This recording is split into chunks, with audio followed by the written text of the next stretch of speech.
क्या आपके साथ भी ऐसा होता है? काम करने का सोचते तो हैं, लेकिन आलस इतना आता है कि आप कुछ करते ही नहीं। सोचते हैं कि पहले फ्री फायर खेल लेते हैं, थोड़ा देर रेस्ट कर लेते हैं, पहले चाय पी लेते हैं। यह सब करते करते टाइम बीत जाता है। आप सोचते हैं मैं कल से काम करूंगा। देखो, आज आलस का सबसे बड़ा रीजन ओवर थिंकिंग और मोबाइल है। मैं आपको ये नहीं कहूंगा कि आप सुबह जल्दी उठें, टाइम टेबल बनाएं, टाइम टू टाइम वर्क करें, हर वक्त अपने आप को बिजी रखें। ये सब घिसी पीटी बातें मैं आपसे नहीं कहूंगा। आसान लेकिन जबरदस्त तरीका बताने वाला हूँ। उससे पहले आप ये जान लो, आराम जरूरी है। जी हाँ, हर वक्त प्रोडक्टिव नहीं रह सकते। हम सभी को रेस्ट की जरूरत पड़ेगी ही। बिल गेट्स ने इस पे एक अच्छी लाइन भी कही है, I choose a lazy person do a hard job because a lazy person will find any easy way to do it. यह सुनकर आलस ज्यादा मत करने लगना। यहाँ पर बातें स्मार्ट वर्क हार्ड वर्क मिलाकर करने को कही जा रही है। और जिंग जिंगलर का एक कोट है, अगर आप किसी काम की शुरुआत करने में बहुत अधिक समय लगाते हैं तो आप उस काम को कभी नहीं कर पाएंगे। इसीलिए समझदारी इसी में है कि सोचने में समय व्यर्थ ना करें और उस काम को आज से ही शुरू करें। हम आपको 5 पॉइंट्स बताएंगे, जिसमें से पहला और तीसरा बहुत खास है।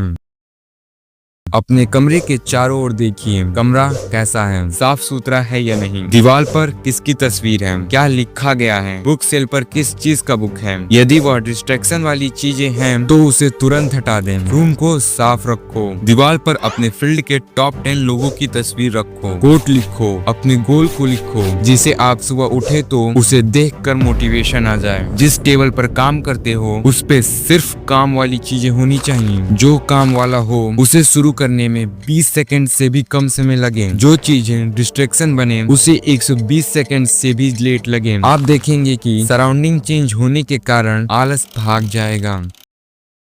परफेक्शनिज्म एक बड़ा कारण होता है काम को टालने का। इसमें काम को परफेक्ट तरीके से करने की चाहत होती है, लेकिन आप उस काम को करने का अभ्यास करेंगे ही नहीं तो उसमें परफेक्ट कैसे बनेंगे। पहली बार में कोई परफेक्ट नहीं बनता, वे काम करते करते परफेक्ट बनता है। इसी को ओवर प्लानिंग भी कहते हैं। जब अपने गोल का ज्यादा प्लानिंग करने लगते हैं लेकिन काम शुरू नहीं करते, यह भी प्रोक्रास्टिनेशन का कारण बन जाता है। और सबसे जरूरी, दूसरे क्या सोचेंगे, क्या कहेंगे, मैं फेल हो गया तो लोग क्या कहेंगे, माता पिता सपोर्ट नहीं करते, यह सब सोचते हुए अपनी जिंदगी बिता लेंगे। यही आपको नहीं करना है। आप काम शुरू करें, सिर्फ 2 मिनट करें, लेकिन डेली करें। धीरे धीरे करके टाइम बढ़ाओ। यदि आप 2 से 4 घंटे काम करते हैं तो 30 मिनट बाद 5 मिनट का ब्रेक ले लो। लेकिन फोन का इस्तेमाल मत करना। वहीं बाहर घूम लेना, लेकिन भूल कर भी मत फोन चलाना, क्योंकि 1 घंटा कब बीत जाएगा आपको पता भी नहीं चलेगा। मान लो तुम्हारा काम 5 साल में कंप्लीट होने वाला है, तो उसे टुकड़ों में बांट दो। पहले 1-1 साल, फिर 1-1 महीना, फिर 1-1 हफ्ता, फिर 1-1 दिन। इस तरह से काम छोटा और आसान हो जाएगा। 1 महीने का हमेशा डाटा रखो, जिससे आप ट्रैक कर पाएंगे कि आपका काम कैसा चल रहा है। हमेशा रात को ही अपना टू डू लिस्ट बना लें कि आपको कल क्या करना है, जिससे कल ये ना सोचना रहे कि क्या करना है। अपने काम का समय निर्धारित कर लें कि ये काम किसी न किसी तरीके से इतने समय में पूरा हो जाए। एक काम पूरा होने पर ही दूसरा काम करने जाएं, नहीं तो कोई काम सही ढंग से नहीं हो पाएगा। आप सोच लें उस काम को किस तरह से कर सकते हैं, उसके बाद वैसा ही करें। थोड़ा चेंजेस भी हो सकते हैं, लेकिन काम आसान होगा।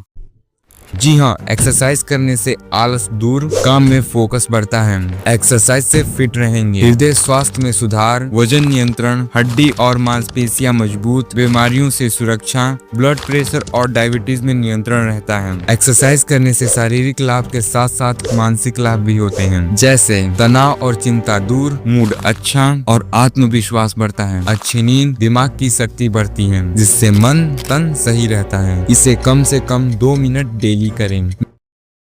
मेडिटेशन के तो बहुत फायदे हैं। मन शांत और एकाग्र होता है, तनाव कम, नकारात्मक विचार कम, क्रोध, ईर्ष्या, घमंड, जलन इत्यादि पर नियंत्रण होने लगता है, जिस कारण कोई भी फैसला आप सोच समझ कर लेते हैं। प्रयत्न करें कि आप सुबह बाहर साफ हवा के समय मेडिटेशन करें, कम से कम 2 मिनट करें।